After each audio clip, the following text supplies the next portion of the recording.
1996 saw a shift in the paddock, mainly down to staff changes. Benetton and Ferrari alike had brain drains the size of the Nile River. Not to mention Michael Schumacher, after moving to Ferrari, was given a car that could only show half of his talent, for about 50 feet at a time too. So with Hill and Villeneuve at the wheel against weakened opponents in the best car on the grid, yeah, it's safe to say the Williams car went on to monster the season, seeing very few times the car had a rival on pure pace. Think Red Bull in 2023, except Perez was actually in the mix all season long. And this might seem like a lot of retirements for the car, but remember, F1 was nothing like it is today. Cars would retire left and right, both from mechanical failures to, some interesting talent on the grid. So the season was more or less a wash, with Damon monstering nearly every race, and Villeneuve stepping up almost every time when he didn't. Enough about that then, let's chat about why these cars were so slow. That's right, these mid-90s cars were actually slower than the early 90s cars, and on some tracks even the late 80s machines. And it was actually intentional.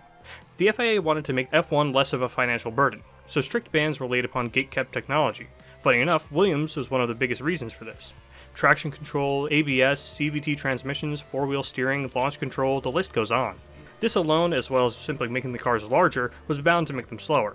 However, after Senna and Ratzenberger's tragic deaths at Imola in 1994, even more measures were taken to slow the cars down, before in the name of competition and now in the name of safety.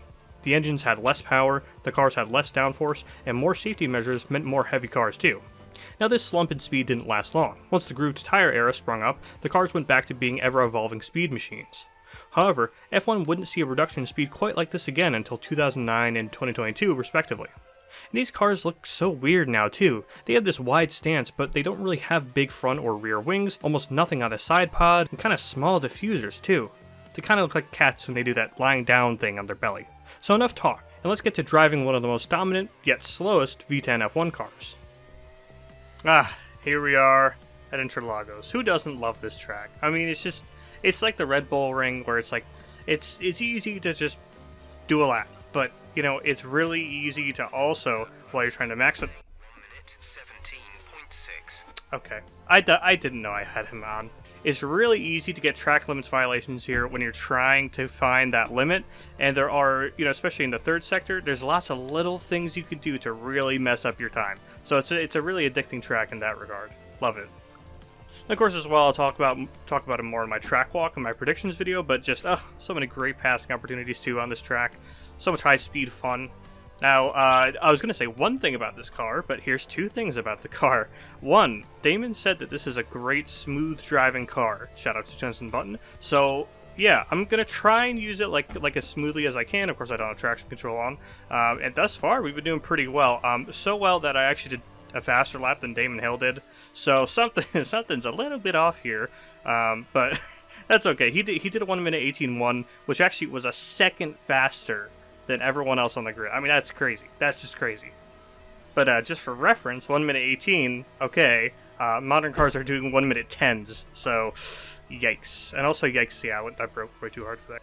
Now, I must admit, this week, I cheated. I've been practicing on this course a little bit, so you know what, just to be kind, I'm going to take the driving line off, and then try and get a good lap time that way. Try and beat this 1 minute 17.7 that I did with no driving line. How about that?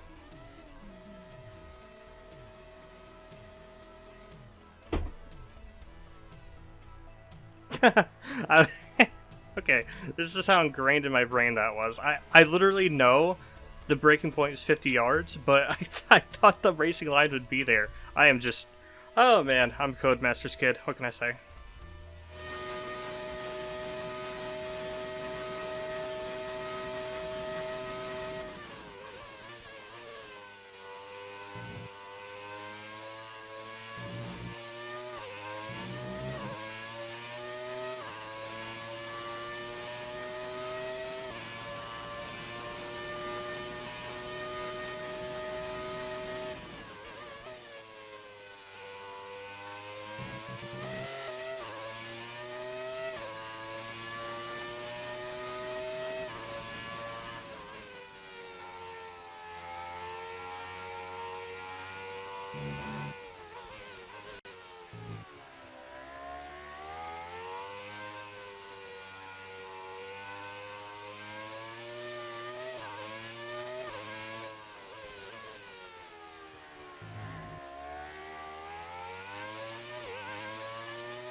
Oh!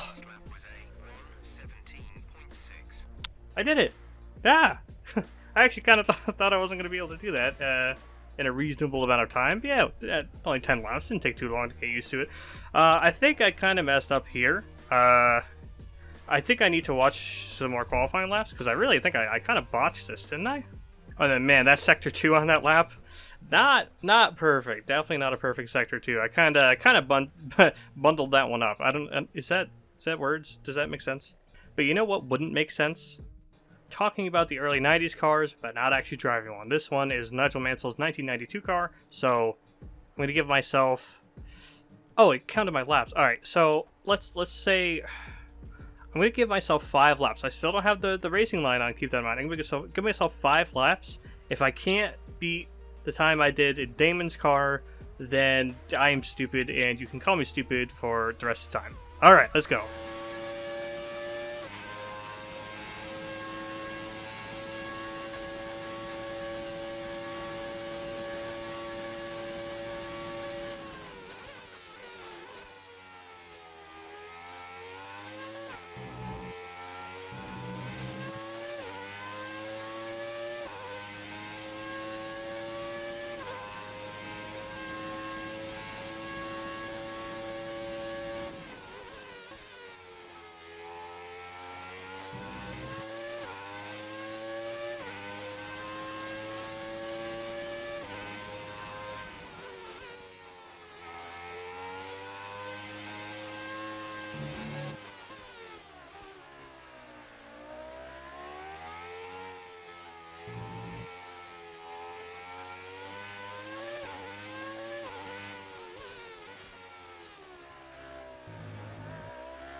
Oh my god.